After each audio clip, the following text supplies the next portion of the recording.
presented by Yakult। Yakult पाचन में सुधार और प्रतिरक्षा बढ़ाने में मदद करता है। प्रतिदिन याकुल्ट का सेवन करें।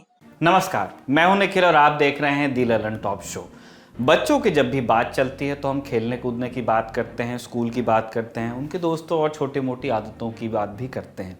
एक और चीज़ है जिसे लेकर हम बच्चों को डांटते तो खूब हैं, लेकिन कभी रुककर थोड़ी देर सोचते नहीं कि जो हो रहा है वो क्यों हो रहा है। स्क्रीन टाइम आज के बच्चों की ज़िंदगी की सच्चाई है। उनकी क्लासेस ऑनलाइन हैं, उनके दोस्त भी ऑनलाइन मिलते हैं उन्हें, और एंटरटेनमेंट भी ऑनलाइन है। बचा वक्त टेलीविज़न के सामने। जहां बच्चों के पास खेलने के लिए जगह नहीं है, वहां बच्चे ज़्यादा वक्त टीवी और फ़ोन के सामने बिताते हैं, और ये अनुभव उनकी पर्सनैलिटी को भी प्रभावित करता है। तो आज दी ललन टॉप शो में इसी की बात होगी कि आपके बच्चे टीवी या फ़ोन पर क्या देखते हैं और उसका उनकी मनस्थिति पर क्या असर पड़ता है। लेकिन पहले देखिए हमारी खास पेशकश क्या हाल है यूपी का एक छोटा सा हिस्सा। बदायूं में बिजली हवा में थी खम्भों के सहारे, और उसके तार ज़मीन में बिछाए गए। और हमको बताया गया, जब हमने यहाँ पे कई दर्शकों का मेल आया, तो उन्होंने कहा कि आप यहाँ के मौजूदा और पुराने जनप्रतिनिधियों से ज़रूर पूछिएगा कि ये बिजली के तार ज़मीन के अंदर करने में क्या खेल हुआ।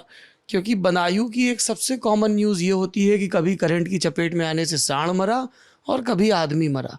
और ये आपके कार्यकाल में, आपके जनप्रतिनिधि रहते हुए अंडरग्राउंड की गई थी केबलिंग। बिल्कुल की गई। न केवल बदायूं में, उत्तर प्रदेश के बहुत सारे ज़िलों में की गई है, बहुत सारे। और मैं समझता हूँ प्रदेश के अधिकांश बड़े शहर हैं। हमारी भी इच्छा है, तमन्ना है कि हमारा बदायूं शहर जो प्रदेश के बड़े बड़े शहर हों, उनकी तरह से बरेली हुआ, आगरा हुआ, लखनऊ, कानपुर जैसी सुविधाएं हमारे बदायूं के अंदर भी आएँ। और अगर कोई खेल है तो 4.5 साल में जाँच क्यों नहीं हुई? लगातार विपक्ष के यहाँ विधायक, एमपी, मंत्री बैठे हुए हैं। करंट से मर रहे हैं ना लोग लगातार। तो इसकी मेंटेनेंस की जिम्मेदारी किसकी है? 4.5 साल से जो सरकार है, जो सरकार चला रहे, मेंटेनेंस की जिम्मेदारी उनकी है। अगर मेंटेनेंस नहीं करेंगे तो ये दुर्घटनाएं तो होंगी। अच्छा, ये मेंटेनेंस की जिम्मेदारी योगी आदित्यनाथ सरकार की है, दुरुस्त बात है। एक आपके पुराने साथी रहे हैं आबिद रज़ा, सपा के विधायक रहे हैं इसी बदायूं से। उनका कुछ और मानना था जब ये तार बिछ रहे थे। तमाम संगीन इल्ज़ाम लगाए उन्होंने आपके ऊपर। इल्ज़ाम ऑन रिकॉर्ड हैं ये? नहीं, रिकॉर्डेड हैं, वो तो कभी भी मिल जाएंगे, कहीं से भी मिलेंगे। इल्ज़ाम भी लगाए, उसके बाद समर्थन भी लिया, उसके बाद लीडर भी माना। फिर कब जब मौका नहीं मिला तो फिर इल्ज़ाम लगाने लगे। अभी फिर हो सकता है 22 में कुछ नए इल्ज़ामों के साथ आपके बीच आ जाएं। ये ऐसे लोग हैं जिनका कोई भी स्थायी विचार नहीं है। अपने स्वार्थ में, अपनी ज़रूरतों के हिसाब से इनकी परिभाषाएं बदली जाती हैं। तो ऐसे लोगों की चर्चा करना मैं नहीं समझता कि इस चैनल पे कोई ज़रूरत है इसकी। बिजली की अंडरग्राउंड केबलिंग का भी आपकी और उनकी रार से कोई संबंध था? नहीं, कोई इशू नहीं। तो अगर वो इतने दुरुस्त थे या नहीं थे तो फिर आप उनके घर गए, क्या निर्देश था ऐसा लखनऊ से कि आबिद रज़ा से फिर से दोस्ती कर लो? मतलब एक व्यक्ति है, आपकी पार्टी का विधायक है, सार्वजनिक रूप से धर्मेंद्र यादव पर प्रेस कॉन्फ्रेंस करके इल्ज़ाम लगाता है, फिर आपको मान मनव्वल करनी पड़ती है। क्या लोकसभा चुनाव की चिंता थी? धर्मेंद्र यादव मान मनोबल करने ना उस समय गए थे, ना आगे कभी जाएंगे। उस समय, जिस समय के आप जिक्र कर रहे हैं, आदरणीय आजम खान साहब आए हुए थे। उन्होंने ज़रूर मुझे बुलाया था कि धर्मेंद्र मैं आ रहा हूँ, मैं चाहता हूँ मेरी मुलाकात वहाँ पे हो। मैं उनके सम्मान में किया था। धर्मेंद्र उनसे मान मनोबल करने ना उस समय गए थे, ना आगे जाएंगे। आजम खान साहब के स्नेह में, उनके सम्मान में गया। आजम खान साहब आबिद रज़ा को अपना काफ़ी करीबी मानते हैं? मानते थे, अब नहीं। आगे देखिएगा। अभी आबिद रज़ा वापस सपा में आएंगे या नहीं? समाजवादी पार्टी में नहीं है। वीटो कर दिया धर्मेंद्र ने अब? नहीं, वीटो नहीं कर दिया। ऐसे लोगों की समाजवादी पार्टी की ज़रूरत ही नहीं है। अच्छा, ऐसे लोगों की समाजवादी पार्टी की ज़रूरत नहीं। अगर इस रिपोर्ट को आप पूरा देखना चाहते हैं तो आपको जाना होगा हमारे नए YouTube channel Lalan top UP पर। वहां आपको सौरभ द्विवेदी पूछते मिलेंगे क्या हाल है यूपी। उत्तर प्रदेश चुनाव से जुड़ी हमारी पूरी कवरेज आपको मिलेगी और मिलेंगे मज़ेदार व्लॉग्स। अगर आप हमारी कवरेज से जुड़ना भी चाहते हैं तो हमें मेल कर सकते हैं lt.chunav@gmail.com पर। अब चलते हैं दिन की सुर्खियों पर। पहली सुर्खी किसान आंदोलन से बनी है। कृषि कानूनों का विरोध कर रहे किसानों ने आज देश भर में भारत बंद रखा। पिछले साल आज ही के दिन यानी 27 सितंबर 2020 को राष्ट्रपति से कृषि कानूनों को मंजूरी मिली थी। इसीलिए किसान संगठनों ने बंद के लिए आज का दिन चुना। बंद का ज्यादा असर पंजाब और हरियाणा में दिखा। किसानों ने हाईवे जाम किए, रेलवे लाइनों पर धरना दिया। रेलवे की तरफ से जानकारी आई कि 20 जगहों पर किसानों ने ट्रैक को रोका, जिसकी वजह से 25 ट्रेनों की आवाजाही पर असर पड़ा। दिल्ली एनसीआर से भी लंबे ट्रैफिक जाम वाली तस्वीरें आती रहीं। सुबह दिल्ली से गुड़गांव के रास्ते पर लंबा जाम लगा, गुरुग्राम के रास्ते पर लंबा जाम लगा, माफ कीजिए। दिल्ली नोएडा को जोड़ने वाले डीएनडी पर भी जाम रहा। दिल्ली यूपी के गाजीपुर बॉर्डर को किसानों के प्रदर्शन के चलते बंद रखा गया। पंजाब और हरियाणा के अलावा उत्तर प्रदेश, बिहार, केरल, राजस्थान जैसे कई राज्यों में किसान संगठनों की तरफ से प्रदर्शन होते रहे, लेकिन उतना असर नहीं दिखा। प्रदर्शन में किसी तरह की हिंसा की खबर भी अब तक नहीं आई है। हालांकि दिल्ली हरियाणा के सिंघू बॉर्डर पर एक किसान की मौत हो गई। पुलिस ने मौत की शुरुआती वजह दिल का दौरा पड़ना बताया है। किसानों के प्रदर्शन को कई विपक्षी राजनीतिक पार्टियों का भी समर्थन था। पंजाब में मुख्यमंत्री चरणजीत सिंह चन्नी ने बंद का समर्थन किया। दिल्ली में भी किसानों के समर्थन में कांग्रेस ने प्रदर्शन किया। बिहार में आरजेडी बंद में हिस्सा ले रही थी। किसान नेताओं की तरफ से बंद को सफल बताया गया, जबकि सरकार के मंत्री और नेता बंद को गैर जरूरी बताते मिले। केरल से आने वाले केंद्रीय मंत्री वी मुरलीधरन ने कहा कि आज पर्यटन दिवस है, दुनिया भर से लोगों को केरल में आमंत्रित करते हैं, लेकिन हम आज बाहर नहीं निकल पाएंगे। उन्होंने कहा कि कांग्रेस और सीपीएम को मान लेना चाहिए कि बंद और हड़तालों का दौर जा चुका है। किसानों के प्रदर्शन को 10 महीने पूरे हो गए हैं। ना किसान पीछे हट रहे हैं, ना सरकार इनकी बात मान रही है। प्रधानमंत्री ने कहा था कि वो किसानों से एक कॉल की दूरी पर हैं, लेकिन अब तक वो कॉल शायद हो नहीं पाया है। दूसरी सुर्खी, प्रधानमंत्री नरेंद्र मोदी ने आज Ayushman Bharat digital mission launch किया। पिछले साल 15 अगस्त को लाल किले से प्रधानमंत्री ने इस योजना के बारे में देश को बताया था, जिसके बाद 6 केंद्र शासित प्रदेशों में पायलट प्रोजेक्ट के तौर पर यह शुरू भी हो गई थी। अब पूरे देश में प्रधानमंत्री ने Ayushman Bharat digital mission launch कर दिया है। जैसे आधार कार्ड है, वैसे ही हर व्यक्ति को एक हेल्थ आईडी दी जाएगी और डिजिटली हेल्थ का रिकॉर्ड रखा जाएगा, यानी एक डिजिटल रिकॉर्ड रखा जाएगा जिसमें आपकी सेहत संबंधी जानकारी होगी। माने आप कब बीमार पड़े, किस डॉक्टर ने कौन सी दवा की दी और कौन सी आपकी जांच हुई। इस तरह की जानकारी का डेटाबेस तैयार होगा जो एक खास आईडी से एक्सेस किया जा सकेगा। मतलब यह है कि आईडी मिलने के बाद अगर आप किसी डॉक्टर को दिखाने जाएं तो वहां आपकी आईडी के आधार पर ही आपकी मेडिकल हिस्ट्री भी देख ली जाएगी। आपको पुरानी पर्चियां, जांच रिपोर्ट्स ले जाने की ज़रूरत पड़ेगी नहीं, ऐसा कहा जा रहा है फिलहाल। हालांकि यह भी सबके लिए अनिवार्य नहीं है।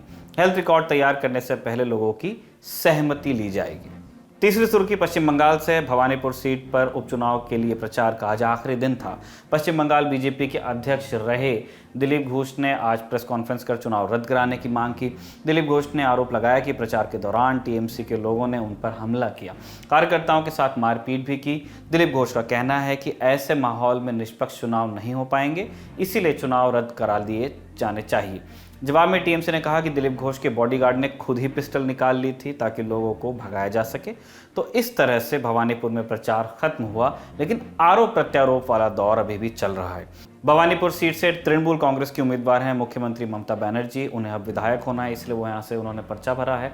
ये उनकी पारंपरिक सीट भी रही है। भाजपा ने उम्मीदवार बनाया है प्रियंका टिब्रेवाल को, जिन्हें हम जानते हैं पोस्ट पोल वायलेंस के जो केस हुए हैं पश्चिम बंगाल में, उसकी पैरवी के संबंध में। कुछ केसेस में वो पिटिशनर हैं और कुछ केसेस में उन्होंने पिटिशनर्स की मदद की है। ये थी सुर्खियां। अब चलते हैं दिन की बड़ी खबर पर। आपके बच्चे टीवी और फोन पर क्या देखते हैं? जब दी ललन टॉक में इस विषय पर पंचायत करने का विचार आया तो हम जानते थे कि हमारे दर्शकों में से जिनके बच्चे हैं वो शामिल होंगे, लेकिन जब हमें पंचायत में शिरकत के लिए मेल मिलने लगे तब हमें अंदाज़ा होना शुरू हुआ कि दुनिया भर के माता पिताओं के सामने एक ही तरह के प्रश्न आते हैं और इन्हें लेकर वो एक ही तरह से गंभीर भी होते हैं। उनको काफ़ी अफेक्ट करती है ये चीज़। टीवी या फ़ोन की स्क्रीन को इग्नोर करना किसी वयस्क के लिए भी बहुत मुश्किल होता है। हम खुद अपने दिन का एक अच्छा खासा हिस्सा अपने फ़ोन के हवाले किए रहते हैं। ऐसे में बच्चों से उम्मीद करना कि वो स्कूल के बाद अपना पूरा वक्त किताबों या मैदान को दे देंगे, गलत होगा। बच्चे टीवी देखेंगे और अगर आपके पास फ़ोन है तो उसमें भी उनकी दिलचस्पी होगी ही होगी। कोविड लॉकडाउन ने 1.5 साल के लिए हम सबको घरों में जब कैद किया तो बच्चे भी हमारे साथ कैद हुए। तब फ़ोन ही था जिस पर ज़्यादातर बच्चों की ऑनलाइन क्लासेस हुई, खासकर उन घरों में जहां कंप्यूटर या लैपटॉप्स इतने शॉर्ट नोटिस पर ख़रीदने की सहूलियत माँ बाप के पास नहीं थी। जब हमने पंचायत में दुनिया के अलग अलग कोनों में बसे भारतवंशियों से बात की और उनके बच्चों से बात की, तो हमें हांगकांग से एक बच्ची पीहू ने बताया कि उसे स्केटबोर्डिंग वीडियोस बहुत पसंद है, क्योंकि वो खुद भी स्केटबोर्डिंग करती हैं और सीख भी रही हैं। and sometimes skateboarding videos. हाँ, आपको पसंद है स्केटबोर्डिंग? Yeah. अच्छा, आप उसके लिए ट्रेन भी कर रही हैं साथ साथ में? हाँ. मेलबर्न से पूजा और वृत्तांत पंचायत में आए थे। ये मम्मी और बेटा हैं। इन्होंने हमें बताया कि काफ़ी ऑनलाइन कंटेंट ऐसा भी है जो अच्छी आदतें डेवलप करने में मदद कर रहा है। इतने छोटे बच्चों को आप नहीं समझा सकते हो। फिर पॉजिटिव साइड का एक इंसिडेंट है कि एक कार्टून तो नहीं कहेंगे उसको, एक एक मूवीज और शो बनाते हैं वो, चूचू टीवी एंड स्टोरी टाइम करके है एक शो। तो उसमें कसली एक कैरेक्टर है जो कि एक बच्चा है जिसके थ्रू वो एक स्टोरी क्रिएट करते हैं और उसके बाद उसको बताते हैं कि कैसे चीजें ठीक की जा सकती हैं, या उसने कुछ गलत किया और उसके बाद में कैसे उसकी मम्मी ने उसको समझाया, उसकी टीचर ने, और फिर उसने उस चीज को समझा।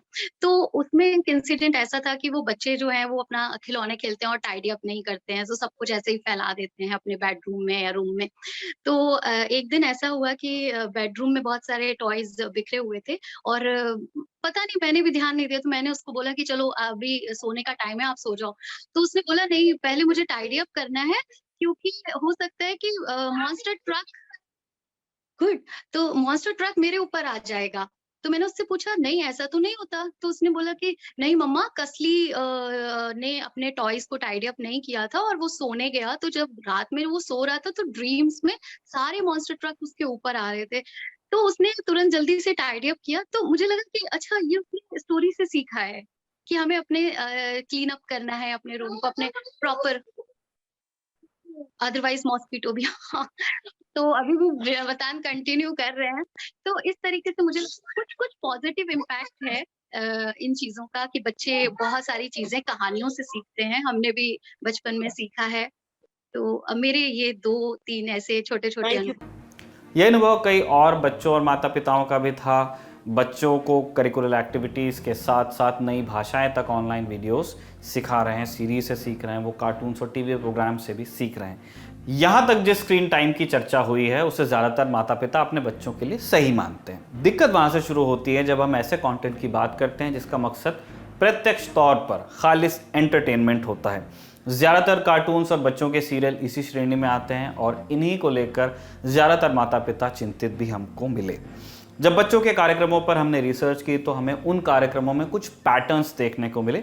इन पर अगर हम गौर करेंगे तो हम ये पकड़ पाएंगे कि सीरीज़ या कार्टून निर्माता ने किस तरह से बच्चों को अप्रोच करने की कोशिश की है, और ये भी समझ पाएंगे कि बच्चे इन्हें देखना पसंद क्यों करने लगते हैं।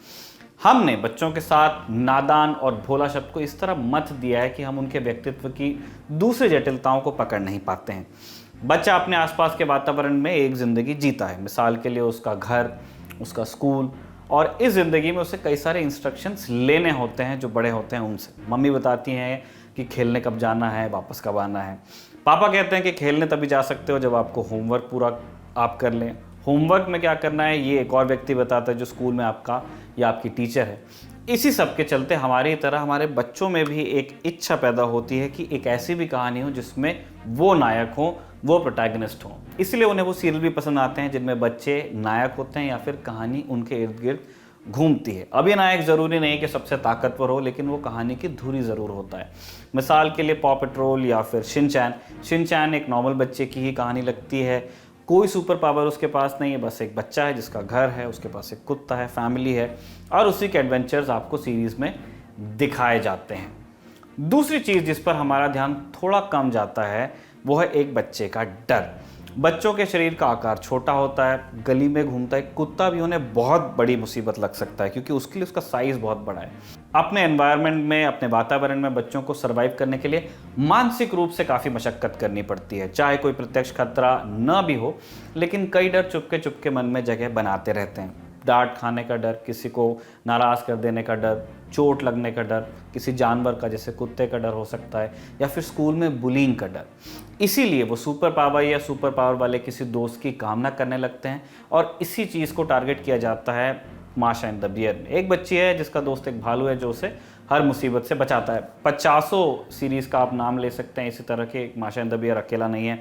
सेल्फी विद बजरंगी इंडिया में आता है, इसमें बच्चे की मदद के लिए खुद बजरंग बली हैं। या फिर छोटा भीम, इसमें बच्चा ही सबसे ताकतवर होता है। कभी कभी बच्चे ऐसे माहौल में बड़े होते हैं जो थोड़ा डिसफंक्शनल होता है, जहाँ वो खुद को असहाय पाते हैं। हमें लगता है कि बच्चा नहीं समझ रहा है कि मम्मी और पापा के बीच क्या बात हो रही है, लेकिन वो देख रहा होता है और अपनी समझ बना भी रहा होता है। तब एक इच्छा पैदा होती है कि काश हम चीज़ें बेहतर कर पाते, इस सिचुएशन से सबको निकाल पाते। तब भी बच्चे सुपर हीरोज़ की तरफ देखते हैं कि अगर ये होता या इसकी पावर्स मेरे पास होती तो मैं क्या करता या क्या करती। हम माने न माने, ज़्यादातर ऑनलाइन कंटेंट इन्हीं कुछ बातों को ध्यान में रखकर बड़ी बारीकी से क्राफ्ट किया जाता है, तभी वो अपनी टारगेट ऑडियंस यानी बच्चों पर इतनी मजबूत पकड़ बना लेता है। इसलिए जितने पेरेंट्स इस विचार में लगे रहते हैं कि उनका बच्चा आखिर फ़ोन में घुसकर फलानी सीरीज़ क्यों देख रहा है, उन्हें अपने बच्चों से बात करने के तरीके तलाशने होंगे। बच्चों के लिए कंटेंट बनाने और परोसने वाले ज़्यादातर कंटेंट क्रिएटर्स और प्लेटफॉर्म्स के लिए बड़े सख्त नियम होते हैं। कुछ कंटेंट क्रिएटर्स और प्लेटफॉर्म्स जैसे यूट्यूब ने खुद बनाए हैं कुछ रूल्स, और कुछ अलग अलग देशों की सरकारों ने बनाए हैं। दुनिया में ज़्यादातर देशों में बच्चों के लिए बन रहे कंटेंट में हिंसा और सेक्सुअल कंटेंट पर सख्त रोक है और उल्लंघन पर कार्रवाई भी हो सकती है। लेकिन ऑनलाइन दुनिया में सीधा फ़ायदा हमेशा इन रूल्स का हमको मिल नहीं पाता है। मिसाल के लिए हम चाहते हैं कि बच्चे तक फिल्टर्ड कंटेंट पहुँचे, लेकिन हमारी टीवी या फ़ोन पर जो प्रोफाइल लॉग्ड इन है वो हमारी खुद की होती है, जो कि एक अडल्ट की है। फिर बच्चे और कई बार बुजुर्ग भी ये कह नहीं पाते कि उन्हें किस तरह का कंटेंट यूट्यूब या दूसरे किसी प्लेटफॉर्म पर सजेस्ट किया जा रहा है, उनके सजेशंस में दिख रहा है और फिर उन्हें वो देख लेना पड़ता है। सुनिए। तो वहाँ मुझे एक बात याद आती है कि 1 साल पहले मैं अपने परिवार में थी और वहाँ पर एक काफ़ी एजेड ग्रैंड माँ की उम्र की एक दादी थी। वो शर्माते हुए मेरे पास आई, मुझे अकेले ले गई और मुझे बोली कि बेटा मेरे मोबाइल में कुछ अजीब से फ़ोटो आते हैं, पता नहीं क्यों, मैं पर पता नहीं है, ज़रा तुम देख सकते हो क्या?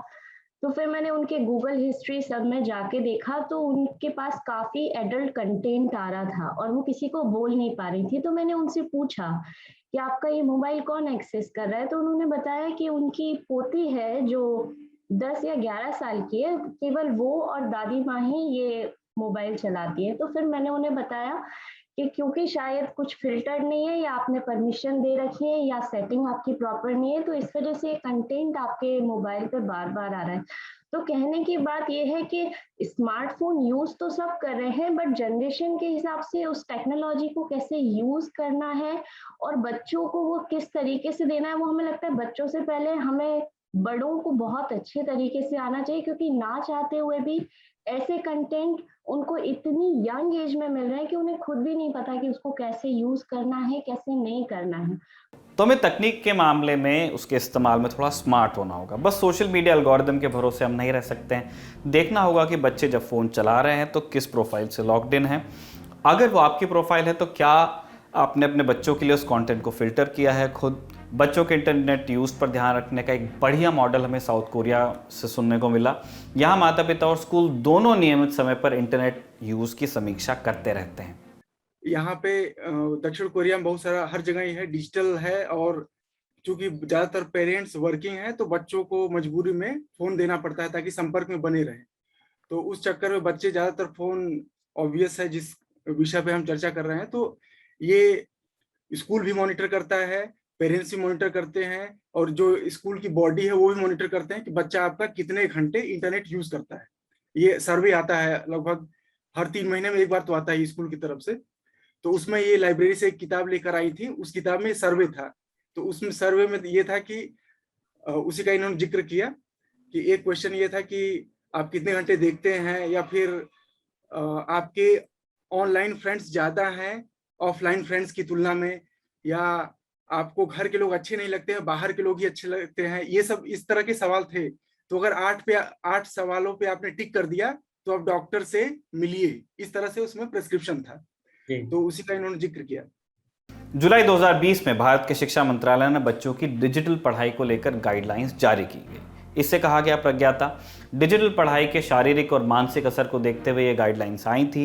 इनके मुताबिक पहली से 8वीं तक हर रोज़ 30 से 45 मिनट की 2 क्लासेस होनी चाहिए। 9वीं से 12वीं तक अगर बच्चा है तो हर रोज़ 30 से 45 मिनट की 4 क्लासेस काफ़ी हैं। स्क्रीन टाइम को लेकर हमें एक सलाह जर्मनी से हमारी एक दोस्त ने भी दी थी। उन्होंने क्या कहा वो भी सुनिए। तो कॉन्स्टेंटली पेरेंट्स का इन्वॉल्वमेंट टेक्नोलॉजी में उतना ही होना चाहिए जितना बच्चों का है। आप सिर्फ इग्नोर नहीं कर सकते कि मेरे पास स्मार्टफोन है और बच्चे को दे दिया, वो अपनी क्लास अटेंड करेगा, दैट्स इट। नो, उसके पास कुछ भी जा रहा है जो खुद आपको भी नहीं पता। So you should be first aware that what is there in your smartphone and what your rights and what your duties are. That is what is more important. Online content के बच्चों पर पड़ने वाले असर को लेकर हमने विशेषज्ञों से भी बात की है। उन्होंने क्या कहा अब ये सुनने की बारी है। डॉक्टर साहब, पहला सवाल हमारा यही है कि बच्चों के लिए जिस तरह का ऑनलाइन और टेलीविजन कंटेंट अभी अवेलेबल है, खासकर भारत में, उसे लेकर के आपकी क्या राय है? या अभी जो online content as an expert अगर मैं देखता हूँ तो बहुत वैरायटी, फर्स्ट ऑफ ऑल बहुत वैरायटी ऑफ कंटेंट अवेलेबल है। अगर मैं प्राइमरीली बात करूँ कि बच्चे किस तरह का कंटेंट पसंद कर रहे हैं आज की डेट में, और उसमें हम 2-3 श्रेणी बना सकते हैं, 2-3 कैटेगरी बना सकते हैं। जैसे कि मान लीजिए, लेट्स टॉक अबाउट से यूट्यूब।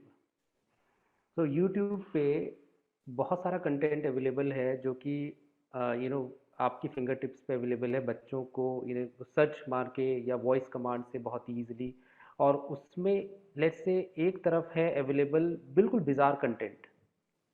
बिजार मतलब इस तरह का कंटेंट बच्चे देख रहे हैं जैसे कि किसी ने उसको धक्का दे दिया है, somebody is laughing, किसी ने किसी को मार दिया। ऐसे बच्चों ने, मतलब देयर विल बी एक बच्चे का कैरेक्टर है, वो खुराफाती कर रहा है, वो एक तरह से मिसबिहेव कर रहा है। उस तरह का कंटेंट जिसका कोई आप आकलन नहीं कर सकते, मूल्यांकन नहीं कर सकते कि वो किस तरह का कंटेंट है।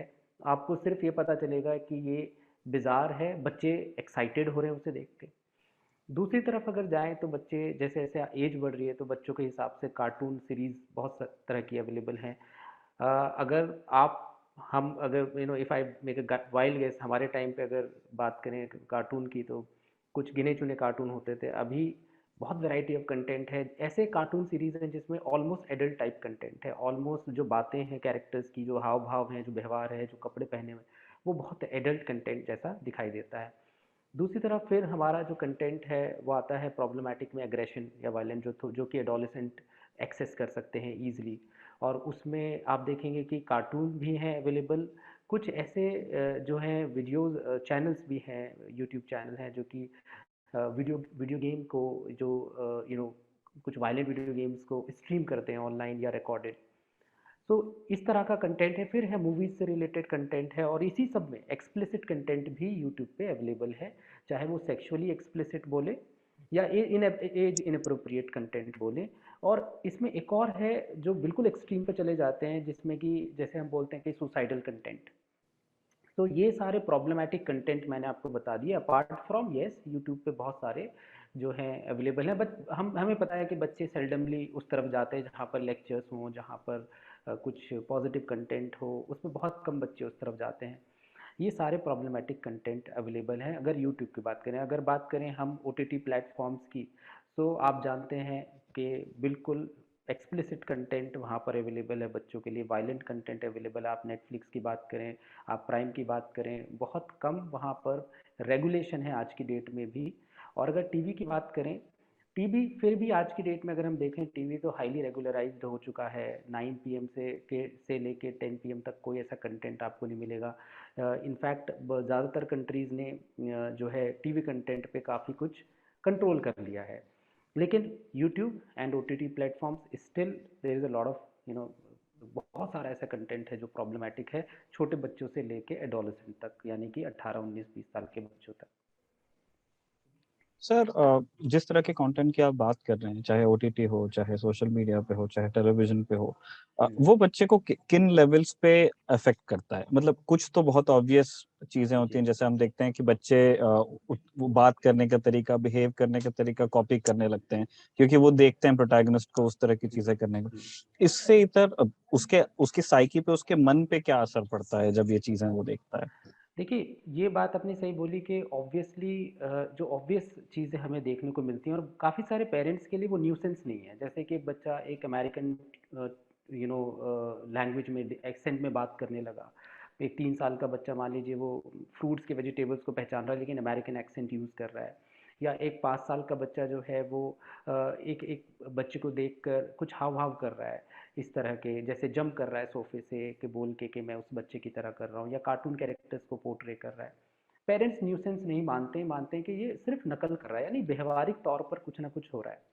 लेकिन अगर आपने सही बोला कि मन की अगर बात करें, सबसे पहला चीज़ जो मन पे असर हो रहा है वो ये कि बच्चे एक एक इतनी इम्पोर्टेंट इमोशन है जिसे बोलते हैं बोर्डम।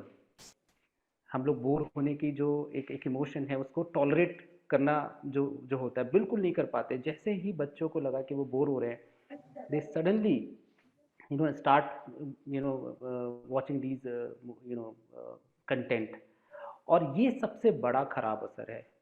बिकॉज इससे पेरेंट्स को ये लगता है कि या तो वो ख़राब पेरेंटिंग कर रहे हैं या फिर वो जिम्मेदार हैं अपने बच्चे की बोरियत के लिए, और वो भी उस समय पे बहुत वल्नरेबल फील करते हैं, या तो कंफ्यूज हो जाते हैं, गिल्ट हो जाते हैं, बच्चों को वो चीज़ और देखने के लिए कह देते हैं। तो पहला असर क्या होता है कि जो क्रिएटिविटी है, हमारे आज के बच्चों में क्रिएटिविटी नहीं बची। अगर आप बच्चे से पूछेंगे कि आप क्या कर सकते हैं, what can be do something, and they will hardly have answers.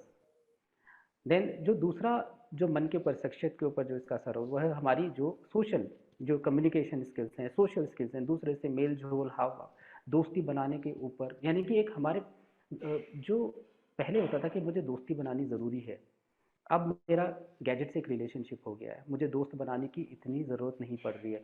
तो दूसरा जो सबसे ख़राब असर होता है वो उनकी सोशल और कम्युनिकेशन, और जो कि बेसिस है हमारी शख्सियत का।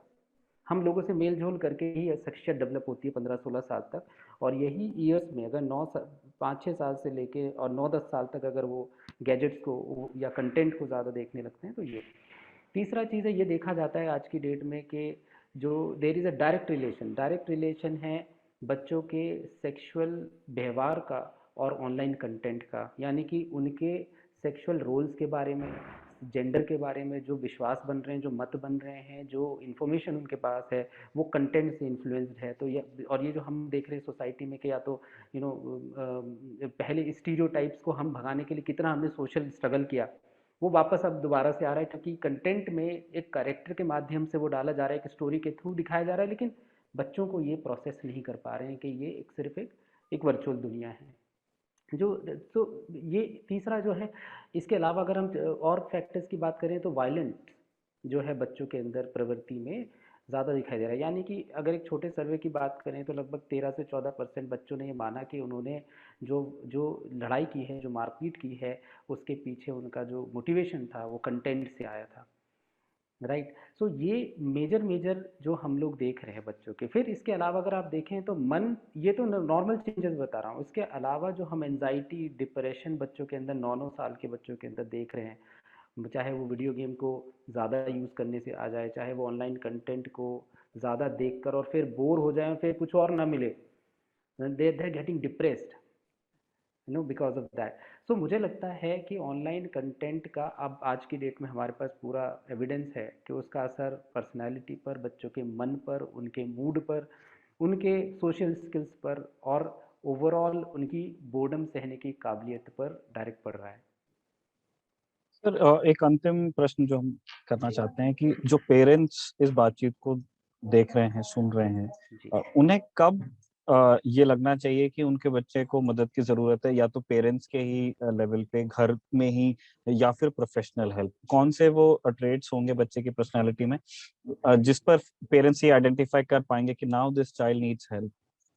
देखिए, आपको अपने बच्चे में 2-3 पैटर्न देखने हैं। पहला पैटर्न तो ये देखना है कि क्या बच्चा प्रीऑक्यूपाइड रह रहा है, मतलब पूरे टाइम वो सिर्फ इस चीज़ में लगा हुआ है कि कब या तो वो टीवी देखे, कंप्यूटर देखे, लैपटॉप देखे, टैब देखे या मोबाइल फ़ोन देखे, और वो उसके जैसे बड़े लोग किसी एडिक्टिव सब्सटेंस के चक्कर में पूरे टाइम प्रीऑक्यूपाइड रहते हैं कि कैसे उसको एक्सेस किया जाए। इसी तरीके से बच्चों के अंदर ये व्यवहार देखने को मिल जाएगा कि वो मम्मी से ले ले फ़ोन, पापा से ले ले, चाचा से ले ले, और वो पूरे टाइम उस पे उसका ध्यान रहेगा।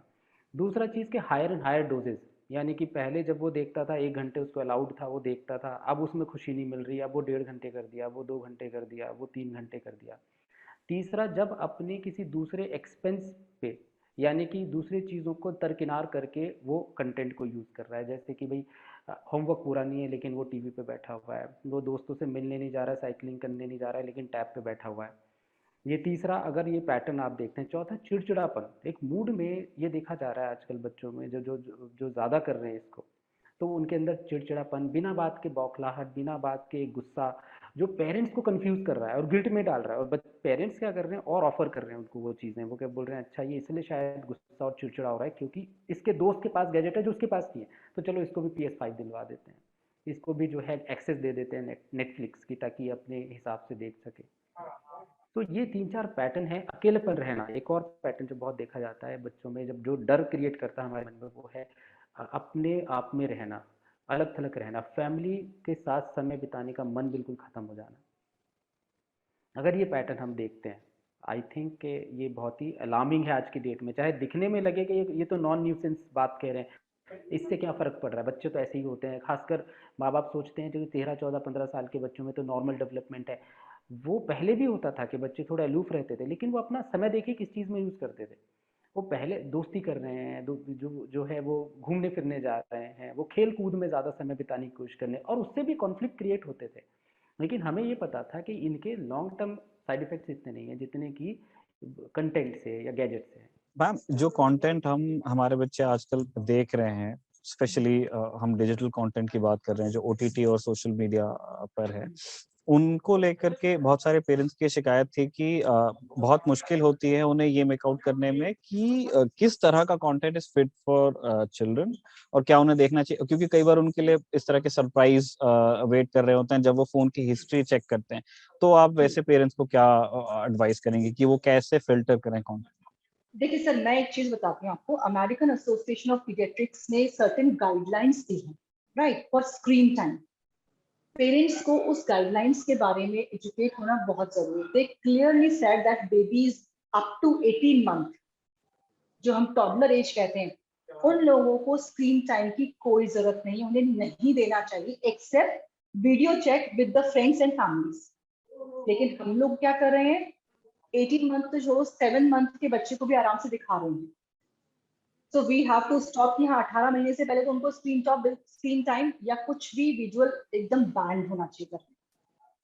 ठीक है, first thing this. Second thing, इससे ऊपर हम आते हैं 18 मंथ टू 24 मंथ के बच्चों पे। यहाँ पे some screen time is required, some little, but with the parents. अगर इस एज में बच्चा कार्टून भी देख रहा है, बच्चा म्यूजिक भी देख रहा है, या बच्चा कुछ भी देख रहा है, वो देखना चाहिए उसको विथ द पेरेंट, मतलब पेरेंट का पास में बैठना जरूरी है। क्योंकि मैं ये नहीं कहूंगी कि हमेशा स्क्रीन टाइम के नेगेटिव इफेक्ट ही होते हैं। स्क्रीन से या हम कहें टीवी से या मोबाइल से बच्चे में लैंग्वेज डेवलपमेंट भी होता है, उसको एक्सप्रेशन करना भी आता है। ठीक है, नाउ डेज जैसे न्यूक्लियर फैमिलीज हो रही है, आपस में बातें नहीं होती है पेरेंट्स की, बच्चों की, इवन सोशल एंजाइटी बच्चों में होती है, तो वो ये सारी चीजें कहाँ से लर्न कर रहे हैं अपना, कि एक्सप्रेस करना, या उनमें जो बेसिक नीड होती है, जो साइकोलॉजिकल नीड होती है, सोशल नीड्स होती है, वो सीधे सीधे वो स्क्रीन पर आ रहे हैं। ठीक है, so now we come to the now pre school age. Pre school age हम कह सकते हैं टिल 5 years, राइट। 5 years के बच्चों को चाहिए कि not more than 1 hour screen time. 1 hour उनके लिए सफिशिएंट है, but again that is with the parent, so that इस एज में क्या होता है, बच्चा ऑब्जर्व करके सीखना स्टार्ट करता है, कॉपी करना स्टार्ट करता है। ठीक है, तो टिल 5 years अगर पेरेंट के साथ बच्चा बैठा है, चाहे वो कार्टून ही क्यों ना देख रहा हो, सपोज बहुत अच्छा कार्टून जिसे कहते हैं पेरेंट्स की छोटा भीम ही देख रहा हो, राइट, छोटा भीम में कुछ भी गलत नहीं, लेकिन वो क्या कैच कर रहा है, यू कांट से दैट। तो पेरेंट अगर उसके साथ बैठकर देखेंगे, आपस में डिस्कस करेंगे, तो बच्चे का थॉट प्रोसेस उस एज में ही वो कैप्चर कर सकते हैं। ठीक है, कि बच्चा किसकी तरफ अट्रैक्ट हो रहा है, छोटा भीम की तरफ हो रहा है, या मुन्नी की तरफ, या उसके और कैरेक्टर दूसरे कैरेक्टर की तरफ हो रहा है, राइट। ठीक है, सो इस एज में उसको अंडरस्टैंड करवाना स्क्रीन टाइम को लेकर क्या क्या देख रहे हैं, तो कंटेंट नॉलेज इस एज में स्टार्ट हो जाती है, राइट। अब हम बात करते हैं 5 to 18 years की बच्चों की। ना 5 to 18 years के बच्चों में, अब अगर यही बच्चा जिसको 5 साल तक हम अच्छे से ऑब्जर्व कर रहे हैं, उसका स्क्रीन टाइम पर ध्यान रख रहे हैं, तो 5 साल से 18 साल पे आने में बिलीव मी वो इस चीज के रेडी हो जाएगा कि मुझे क्या देखना है और क्या नहीं, राइट। सो हमको जो हम ये कह रहे हैं कि हमें कंटेंट पे इतना ज्यादा वो बहुत सारा लिमिट लगानी चाहिए या ये करना चाहिए वो करना चाहिए, वो ऑटोमेटिक धीरे धीरे जब हम लोग, उसको अजीब भी नहीं लगेगा कि पेरेंट्स मेरे साथ बैठ के मेरा कंटेंट देख रहे हैं, क्योंकि बचपन से पेरेंट्स उसके साथ बैठे हैं। राइट। अब पेरेंट्स बचपन में तो बच्चों के साथ टाइम नहीं दे रहे हैं कुछ भी चीज देखने में, और फिर सडनली आकर उसके ऊपर देख रहे हैं, अच्छा तू क्या देख रहा है, मैं चेक करता हूँ पीछे से। Right. So that is why again वो उसका प्राइवेट, पहले तो आपने उसको प्राइवेट बना दिया कि you have your own space, देखो कुछ भी, now you are just breaking her और his space. Right. So this starts from I say toddler, babies as से आपको स्क्रीन टाइम को लेकर बच्चों के साथ बैठना जरूरी हो जाता है।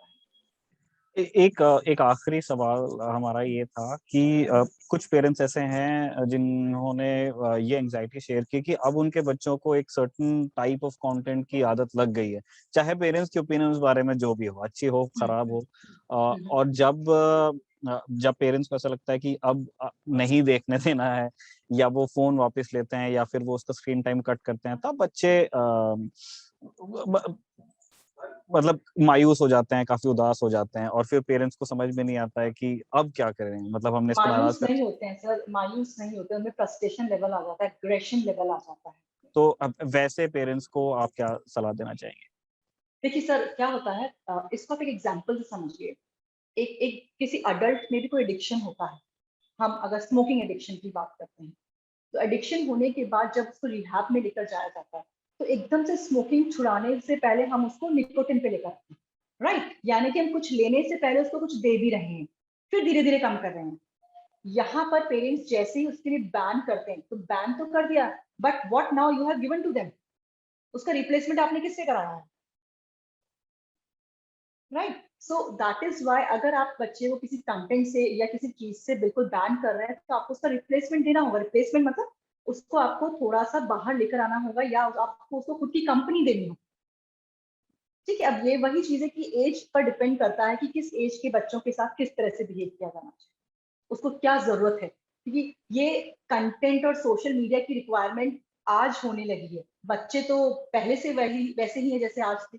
तो कुल जमा बात यह है कि बच्चे उसी माहौल में बड़े होंगे जिसमें हम उन्हें बड़ा कर रहे हैं। टीवी, इंटरनेट और फोन हमारी और हमारे बच्चों की भी जिंदगी की सच्चाई है।